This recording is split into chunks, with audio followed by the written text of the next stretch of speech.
விநாயகப் பெருமாள் துணை, அங்காள பரமேஸ்வரி துணையினால் சொல்கிறேன். ஏழுமலையானுடைய கருணையினால் சொல்கிறேன். பிறர் சொத்தை பறித்து சாப்பிட நினைப்பவர்கள் பித்து வெறி பிடித்து அலைய வேண்டும். ஏமாந்தவர் சொத்தை எழுதி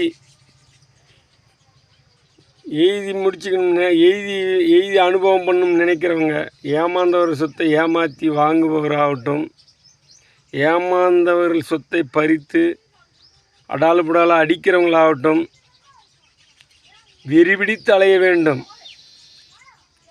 இந்த அங்காளபுரம் கருணையினால் அமாவாசையாதுன்னு சொல்கிறேன்.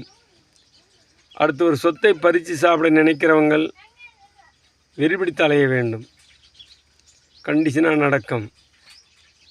ஏமாந்தவர்களுக்கு பணம் இல்லாத இருக்கலாம், ஆளுப்படை இல்லாமல் இருக்கலாம்.